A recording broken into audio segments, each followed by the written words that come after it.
Hörðu, já, og svo ætlum við að fara hér í númer 5 en þetta einmitt viðtal sem við byrtum hér í gær á broadcast.is viðla dómstólar eða nefnd á vegum Alþingis úrskurðum símamálið annarkvort máttu vinna þetta með þessum hætti eða ekki og þetta ég einmitt ég oft tala þetta mál, ég gerir mig grein fyrir því ég kannski að bera í bakka fullan lækin en ég setti einmitt smá hugleiðingu hann fer hann yfir að því að aðtuga það að Páll Steingrímsson á til dæmis pallborð á Vísi núna daginn.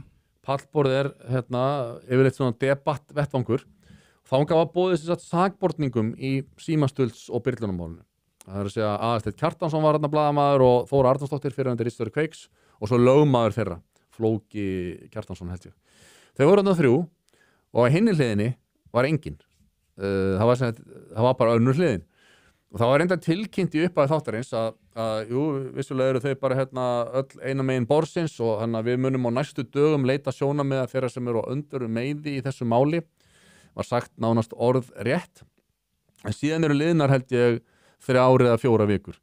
Og Páli Steingrímsson skipstjóra hefur aldrei verið boðið á Vísi. Og hann hefur reyndar boðist þess að mæta þangað og í kastljósið og tala við alla fjölmiðlalandsins og það hefur enginn byrt við hann viðtal nema broadcast.is sem sérstakt og ég skal taka það fram, ég bauð fréttastjóra Vísis þegar ég gaf út viðtalið í gær þá sendi ég fyrst á hann klippu úr viðtalinu og bauð þeim að geta þá sýtirað eða vísað í viðtal við Pál Steingrímsson til þess að Vísir myndi nú hafa eitthvað aðeins frá hans hlið málsins við vorum búin að vera með pallborðið en það var afþakkað en DVF enda á að gera þessa fínu fréttarn upp úr þessu það sem hann að tala þetta að það hlýtur að þurfa að skoðast betur hvort að við sem bara vestrænt lýðræðis þjóðfélag samþykkjum það að það megi brjótast inn í síma fólks það er að segja þessi tæki eru þetta prívat persónuleg einkaeign okkar og með öllu okkar bara lífi innanborðs. Ég held að persónuvernd líti svo á að þetta sé eitthvað allra heilaðasta tæki sem við berum.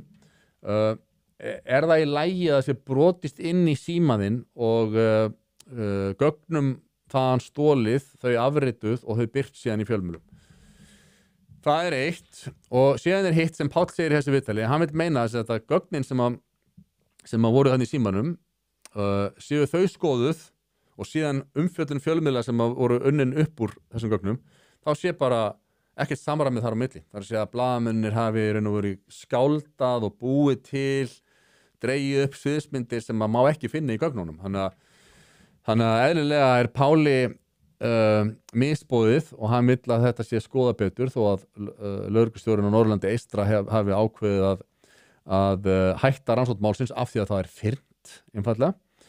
Og ég skrifaði mitt smá ádrepu þetta á Twitter, þetta bara að lesa hana hér og hún hljóma svona Ímyndaðu þú lendir á gjörgæslu í öndunar- og hjartastoppi eftir byrlun. Heilbrigðisstarfsmönnum tekst að endurlíka þig með naumyndum. Þú kemst síðar að því að sá sem byrlaði fyrir þér hafi verið í samskiptum við starfsmenn Ríkisútvarpsins í aðdraganda byrlunarinnar og hafi síðan komið símanauðinu þangað á meðan að þú lost óvígur á spítalanum. Þar hafi starfsmenn Ríkisútvarpsins afritað símaðinn og komið síðan gögnum úr honum til birtingar í aðra fjölmiðla. Já, starfsmenn Ríkisútvarpsins bara í vinnunni við að afrita síman þinn. Síðan eru þín prívat samskipti birt í öðrum fjölmiðlum og fólki á RÚV segir bara, þetta kemur okkur ekki við birtum ekkert. Við tökum reglulega við alls konar gögnum og það kemur engum við hvað við gerum við þau. Við erum verðlaunablaðamenn. Ímyndaðu svo að allt þjóðfélagið sé orðið svo meðvirkt með þessum sömu blaðamönnum að það þorir í raun enginn að segja neitt. Prófaðu að reyna að sjá þetta fyrir þér og það aldrei að vita nema þú fáir kannski einhverja hugljómun.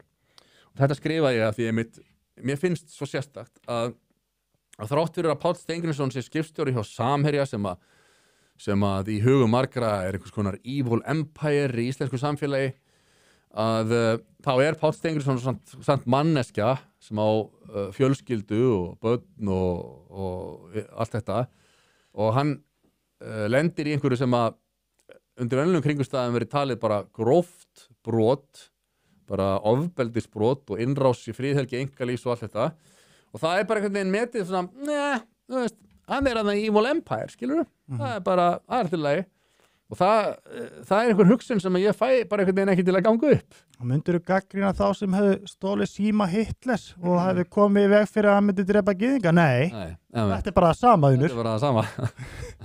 Og hérna, sem dæmi þetta, þá sjáum við hérna til dæmis eitt kommentið á Twitter, það var Stígur Helgason á RÚV, hann kvótar hérna í mig og sér að það þori raun enginn að segja neitt.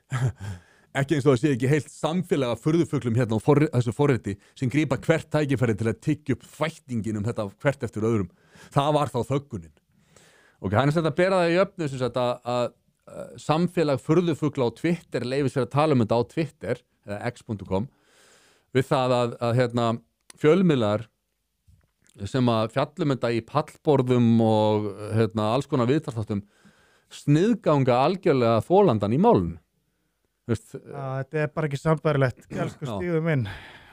Og svo segir hann fyrir neðan það er kall þarna úti sem beinlínis hætti í vinnunni sinni til að geta snúið sér að því að ljúga þetta full time. Þá er hann að vísa eflaust í Pál Vilhjálmsson sem að hætti sem framhaldsskólakennari en hann hætti ekki til að fara að tala. Nei, byrju, sko, ég veit ekki alveg hvað ég takmarka sem ég get sagt þetta sko en ég ætla að segja það samt. Þú veist, Páll Vilhjálmsson hætti ekki bara hjá FG. Honum er bólað úr starfi. Og það er einmitt sko að undirlagi þessa sama fólks sem að eru sakborningar í þessu Byrlun og símastilsmáli.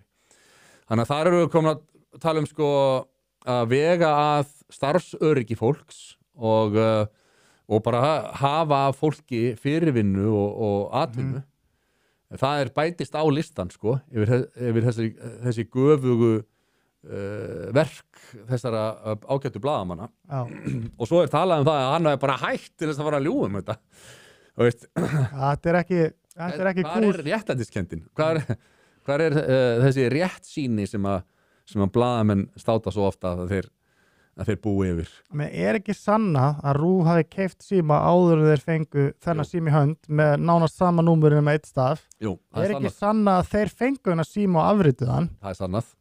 Þetta er eina sem við þurfum að vita. Gleymum öll öðru í kringum þetta. Eina sem náðist ekki að sanna er hvaða starfsmaður upp í Efstaleiti afritaðan? Það er svona, getum við ekkert gert. Það er, en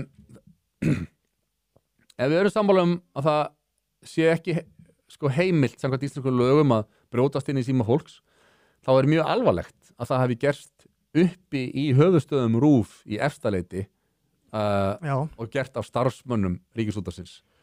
Þannig að ég bara spurja Stíg og aðra að því, finnst ykkur í lagi að fjölmiðl taki við stolnum síma, afritan og birti úr hún fréttir?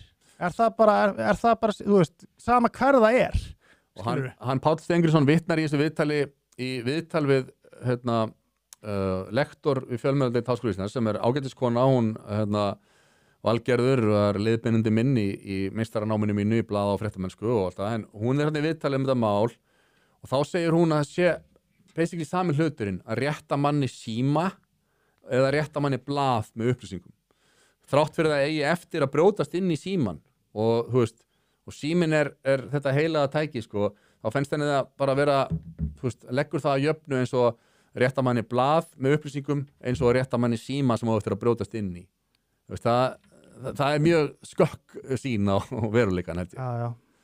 Ef þetta væri eitthvað sem væri að koma hinuliðinu illa, þá er allt brjálað. Það er gjörsamlega trompbrjálað. Stólið síma, þetta er ónótæft, þetta er já, þú veist. Það er rosalega skrítið hvað okkur tekst ekki að vera sammála hinn einföldustu mál sem ætti að vera sko alveg kristalskýr fyrir okkur öllum. Það er eitthvað að þvælast fyrir þessari réttsýni og réttlætiskennd greinilega sem að virðist komið veg fyrir að okkur tækist að vera sammála svo einföld mál.